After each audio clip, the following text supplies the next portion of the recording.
Welcome back to the second hour of LoveBabz, Love Talk. I'm Babz Rawls-Ivy. It is Tuesday. I think we're getting set up for word on the street. I know Paul is out there on these fancy streets in New Haven looking for somebody to run up on and asking them, what is the word on the street? So we'll see how this goes.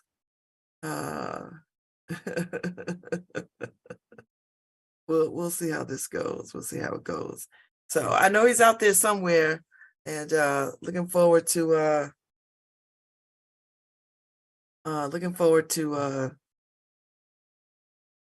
seeing what that is. Every time, I'm telling you, every time we get somebody, I'm always I learn something new about my town. I learned something new about the people in it. I learned I just learn. And it's a wonderful way. You talk about a living library. And speaking of library, I have a library book I got to get back. I gotta take back library books. I was like, I haven't said that in forever. So I need to do that. I need to take back a library book. But yeah, so we're just waiting for Paul to give us word on the street. But I tell you what, I was scrolling in my social media feed as I often do, and I saw a post by Karen DeBose Walton, and I thought it was so powerful. It just knocked me off my feet. And she says, this is from Karen DeBose Walton, and on her Facebook, there have been more mass shootings in 2023 than there have been days. It's the 24th of January. There have been 39 mass shootings. Problem with guns, problem with hate. Has it been that many? Seriously? There have been more shootings than there have been days in January. America, what are we doing? This is pretty soon we're not gonna have anybody left in America, because we'll all be dead. We will have all been killed by gunfire. Is gunfire surpassing the #1 killer of people? Is it? I don't know. I just find it terribly, terribly, terribly.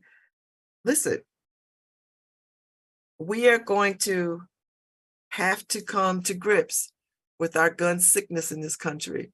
I have to. At some point, we're not gonna have enough people. I don't know what the lucky number is that we all collectively say, okay, enough. I don't know what that is. I thought, as far as I'm concerned, I thought Sandy Hook would be the lightning rod, would be the tipping point. I thought Sandy Hook would be the tipping point, because God knows who could stand and tolerate children being killed with their teachers in school, little kids, who could stand it? And that would be the tipping point, and we would collectively say, okay, we have to fix this right now. But we didn't. So 10 years later, we have another mass shooting at a school. Little kids, more little kids. And now, and you know what the conversation is? How can we make schools safer? How can we prevent people from walking into our schools and killing us, killing our children? That's the conversation. How do we make grocery stores safer? What, we're gonna put bulletproof vests on tomatoes? Like, what's happening? Why is not our thinking, how do we get guns out of the hands of people? Why are we trying to figure out ways to protect ourselves from gun violence when guns are the problem?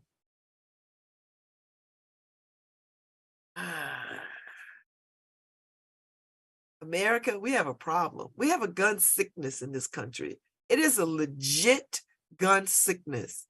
And we've gone so far now that I'm not sure we could legislate ourselves out of this. But we haven't really tried, have we? So maybe if we try legislating ourselves out of this, it might happen. But there's too many other forces at play. And we have to begin the business of removing the barriers to why we can't regulate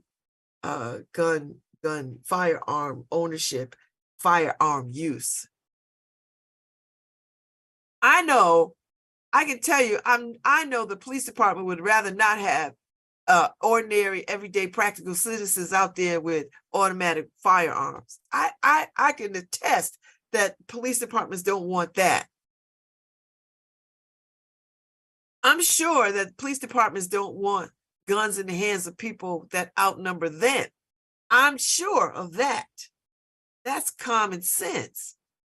I'm also sure that there's not a universal, I mean, there's so many things that we need to do in terms of regulating firearm use, particularly who has access to that, to firearms, you know.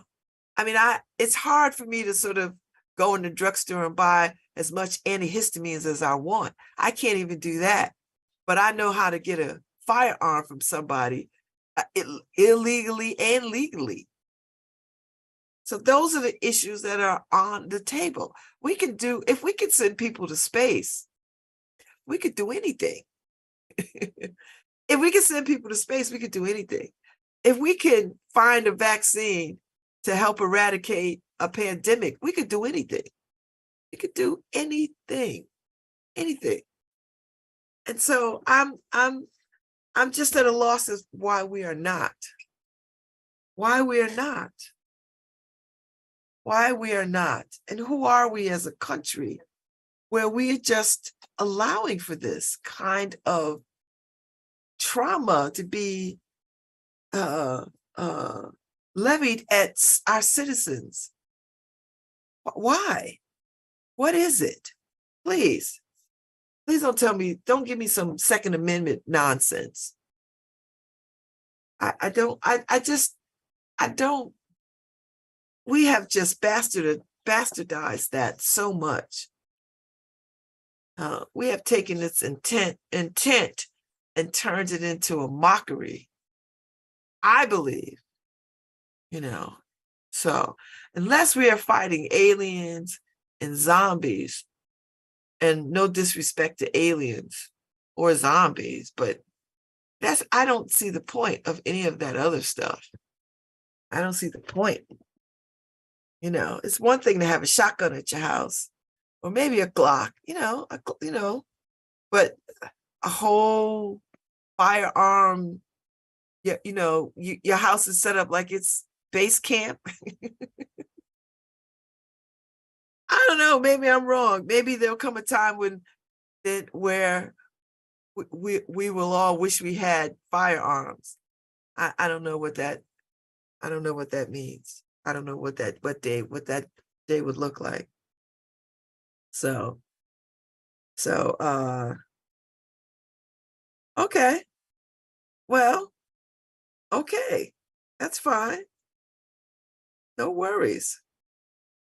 No worries, Paul. You gotta work too. So are you doing one? Or are you not doing one? Okay. So no word on the street? I'm just trying to get a sense.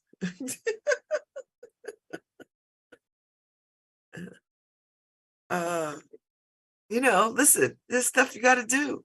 We all gotta show up for our commitments. I'm not worried about it. I'm happy to sort of keep on trucking. I'm not worried about it. And if you find somebody, good. If you don't, all right, we keep it moving. We got tomorrow, hopefully, Lord willing. Here we go. Hi, Babz. How you doing? I'm good. How are you? I want to introduce you to our new friend, Silas. We're here on Olive Street, and Silas is headed home because he just had his big event of the morning, which was a job interview. Good morning, Yay! Silas. How you doing, sir? What's the word on the street? Well, basically, I'm just coming from a job interview myself just now. That was pretty positive. I'm trying to Feeling good? Yeah, I'm feeling good, feeling great about that. Getting back acclimated to society and getting back into the groove of things. I think that's a blessing in itself to have that. Be spiritually, uplifted, and enjoying yourself. Enjoying yourself, feeling the good things about life. What's the word on the street today? The word on the street today is positive, you know, enlightenment, positive upliftment, positive development. You All right, know, so the sun's out. You went to a job interview. What kind of job did you interview for?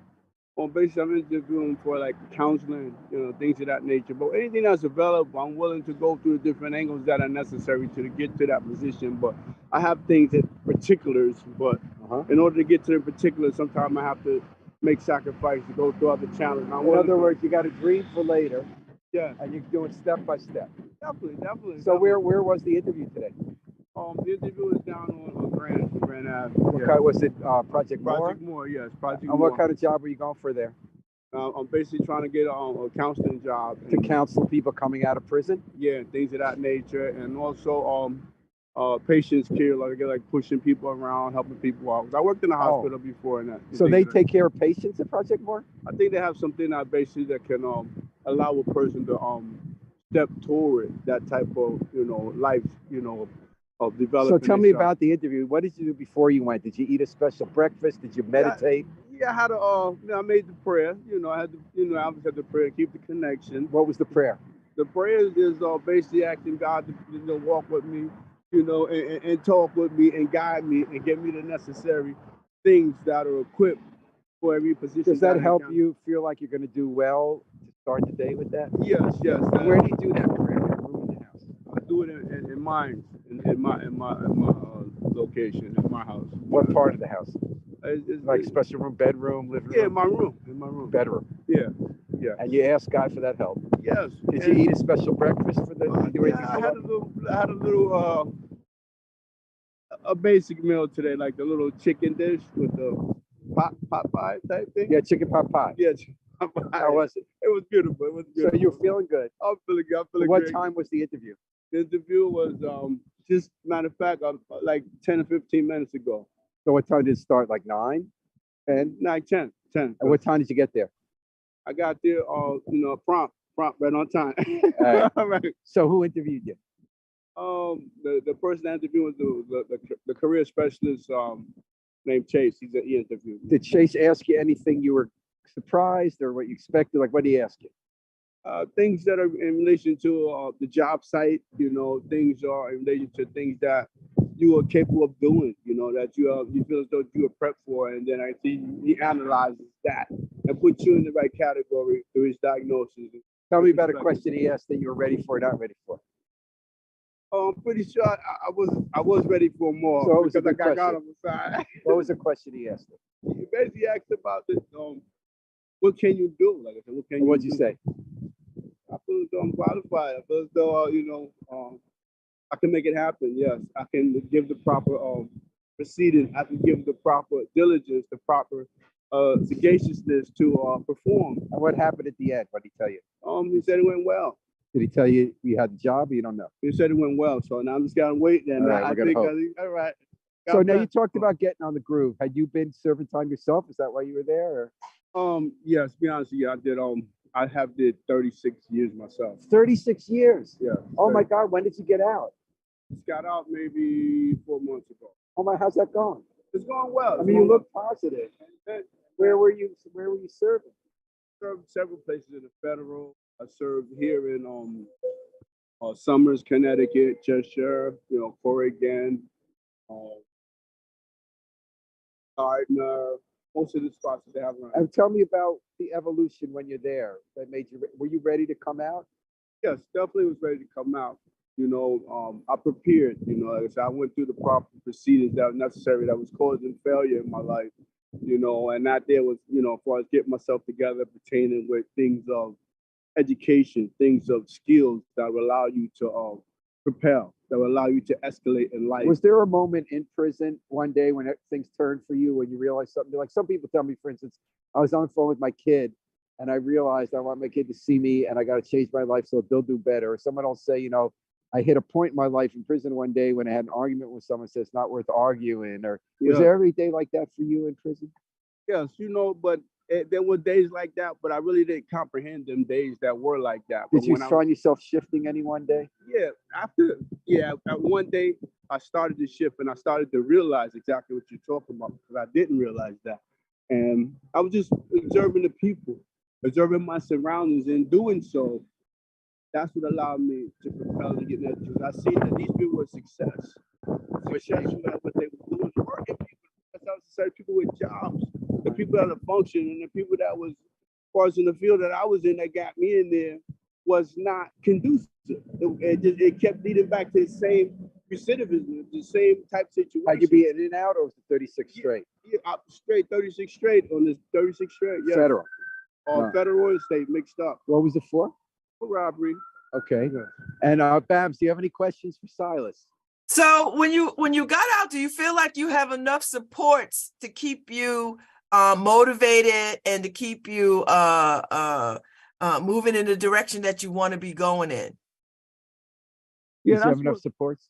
That's what basically I'm seeking to acclimate myself to right now, is the job support, getting with people that are about positive mental development, physical development, spiritual development. And these are people that I want to cling to. These people that I want to be around. These are people that keep me out of the rut. These are the people that keep me out of the recidivism. So these are people I'm trying to connect to right now, which I went down to a real positive person that I see, Chase, Daniel Chase over there. I went and seen him. He's a professional, and he's trying to make people that like myself, better. Trying to make myself to be able to perform like ordinary people. Silas, what are you going to do now? What I'm doing now, and I'm trying to get. No, I'm arrested today. Today, I think I'm going to go back to my home, which is on Arthur Street. I'm going back there now. Right now this came from the meeting, so I got to go back and put this stuff back up, and that's it. What are you going to do this afternoon? This afternoon, I got to take it one step at a time.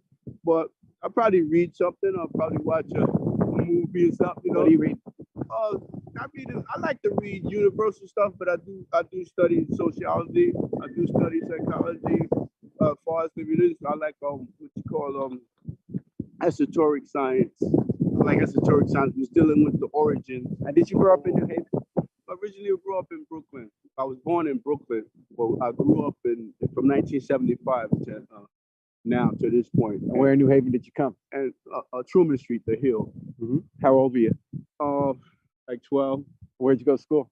Went to Jackie Robinson. I went to Truman School. I went to Welch School. I remember Welch. Yeah. Babz, anything else before we let Silas go on his way? No, let Silas go on his way. Good luck to Silas. God bless you. Have a great day. And this is Silas and Paul. Check it out for Word on the Street, WNA takes New Haven's home for community. Wow, 36 years? Oh, the world is very different, my friend.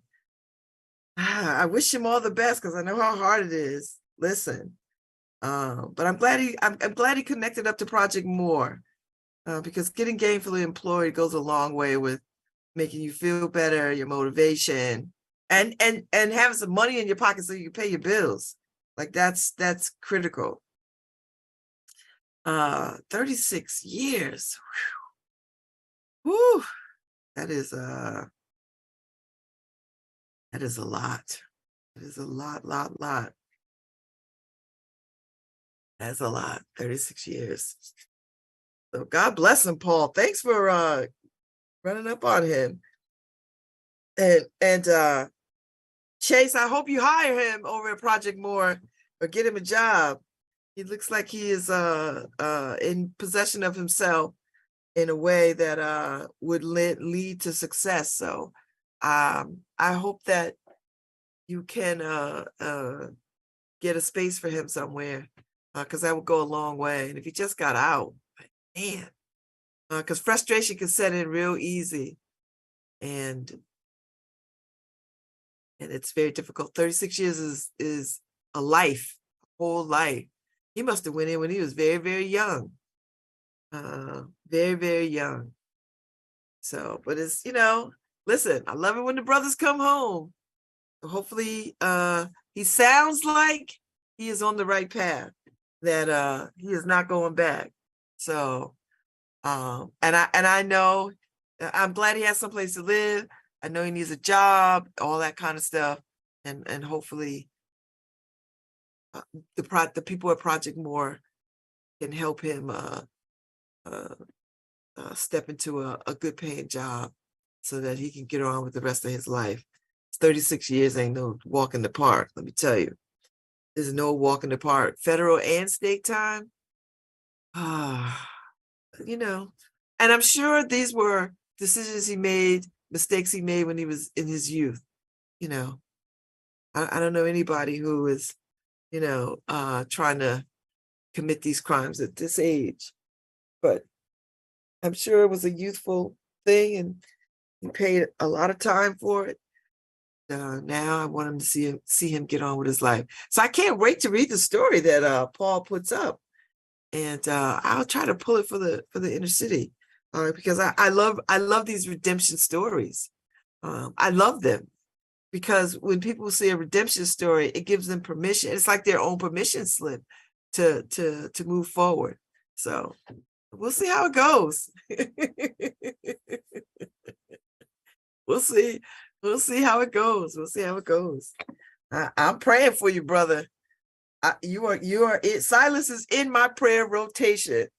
I hope that all is well with him. So I appreciate the word on the street, Paul. I appreciate it today. And it looks bright. It looks very bright outside. Very bright. So let me see what else is going on in New Haven Independent. You know, because I know we've got some elections coming up, right? Whatever. And I don't know who won the Ward 21 election. I don't know who won. Did it already happen? I have to I've got to check and see what's happening. Oh, Streeter wins. Okay, because I his signs were the only. I had no idea what three other people were running with him. I saw one sign. I saw his signs everywhere. So Maceo Troy Streeter ended up on top of a four-way special election for Ward 21 Alder, making him the next local legislative representative for a zigzag district that stretches across parts of Newhaltville, Dixwell, and Prospect Hill. Oh, that's a lot. Yeah, he's got that's an odd ward, but he's doing it. So the race to fill the seat vacated late last year by Steve Winter included 4 Democrats: Streeter, Fred Christmas. I didn't know Fred. I think I did see Fred Christmas in the New Haven Independent piece. Kendall Hurst and write-in candidate Anais Nunez. So according to Kevin Arnold from the Register of Voters office, the final tally saw Streeter prevail in the automatic special election with 125 votes. Christmas came in second with 64 votes, while Hurst and Nunez received 2 votes.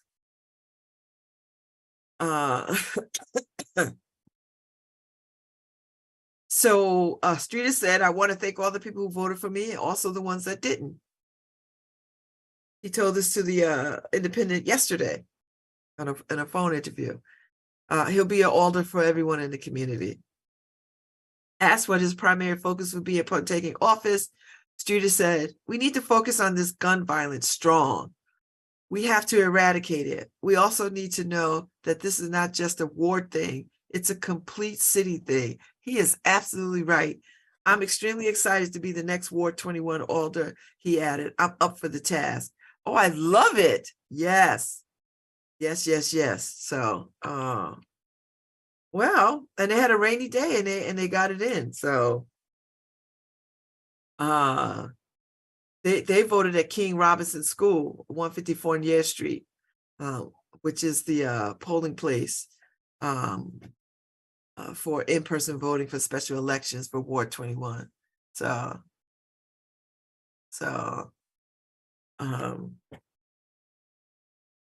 yeah.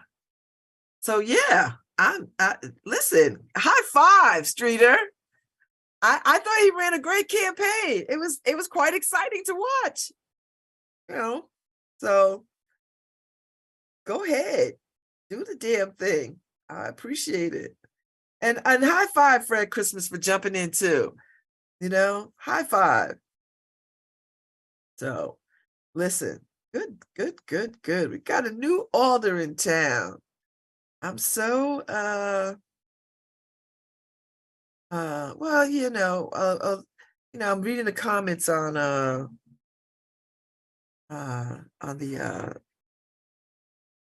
New Haven Independent piece. Yeah, small voter turnout. Yeah, but I'm listening. One, until we figure out what that's going to look like for us, until we figure out a way to motivate people to get to the polls, until we tell people that local politics is in their best interest. I mean, we have to keep saying it forever and ever and ever and ever and ever, over and over and over and over and over again. And to get out to vote has to match the get registered to vote. You know what I mean? Like, we do a good job of registering people to vote.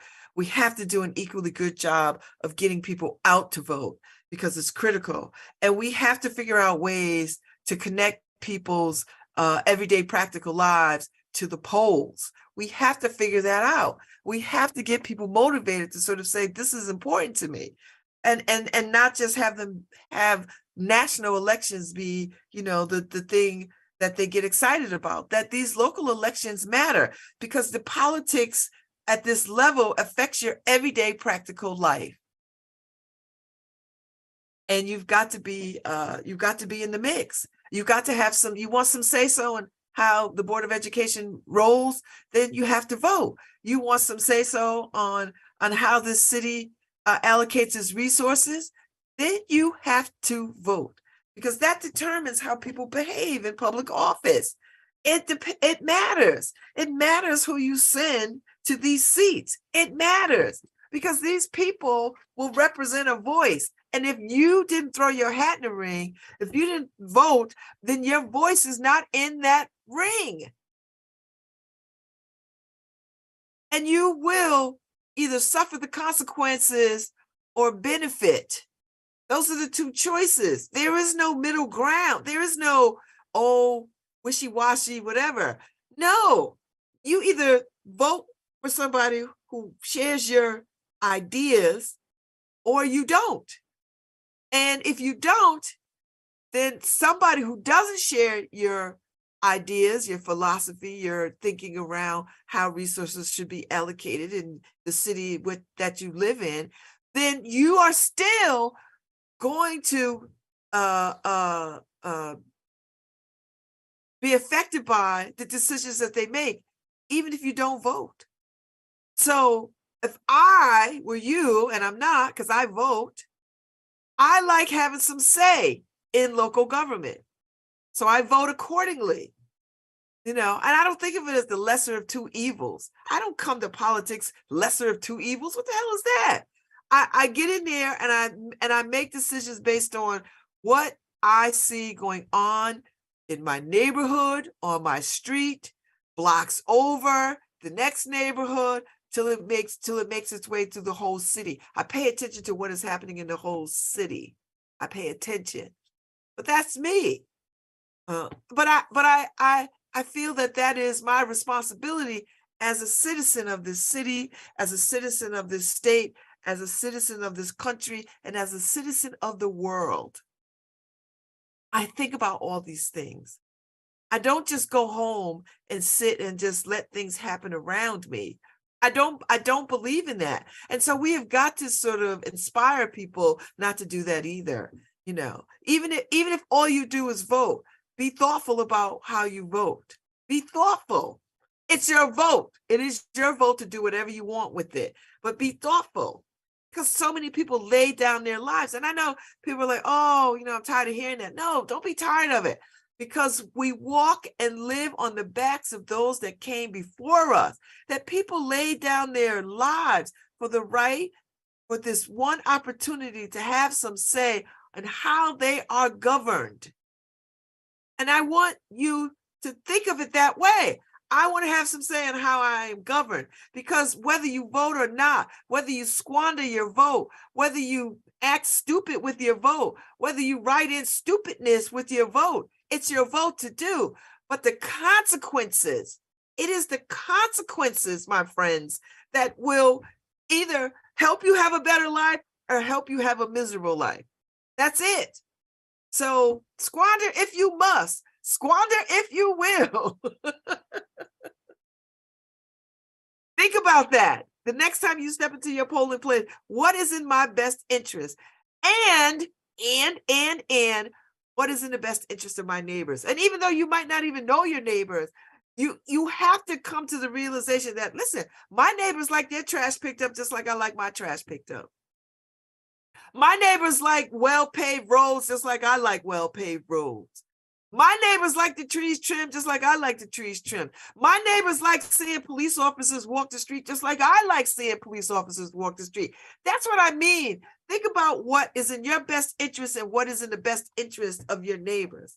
I'm serious. I'm really serious about this. You don't have to know your neighbors to know that they want a quality of life just like you want a quality of life. So if you think about it that way, there's a good opportunity for you to vote in people who will do what is right by your community. And that's why all politics are local. That's why all politics are local. So I'm saying, so listen, think about these things. These things matter. They're important. Listen, there are people in the world that don't have access to the right to vote. That they live under a dictatorship. And they don't have no say in nothing, not one thing, not what they eat, not what can be sold, not what can be bought. They have no say over anything. They have no say over anything. And we have a bunch of say. We might sometimes think we don't, but we do. We have a lot of say. So let's exercise that. So the next time you're out there, somebody, you get all grumpy about voting, don't get grumpy about voting. Don't. Like, this is your right. This is your right. And don't let anybody take it from you. And don't let anybody take it from your neighbors too. Because you might not agree with your neighbor, but you do agree that they have a right to say what is in their hearts and minds and what they think is in their best interest. So I'm out. I'll be back tomorrow on Wednesday. Y'all have a good time. Be safe out there. And it looks like a pretty bright day. I'll see y'all later. Thanks, Harry.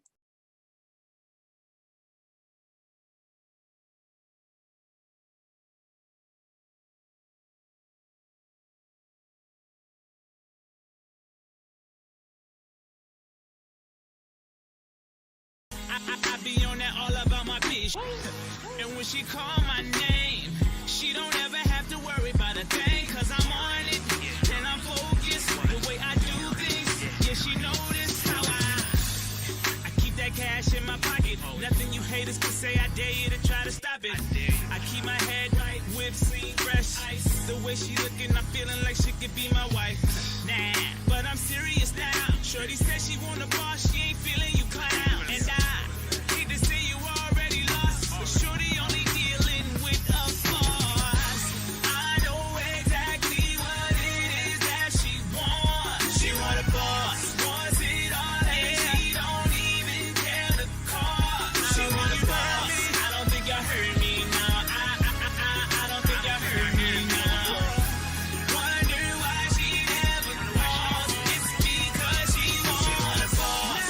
Now I'm looking at my Rolex, wondering what your haters are gonna try next. And you can try me if you want, but the games you play are really starting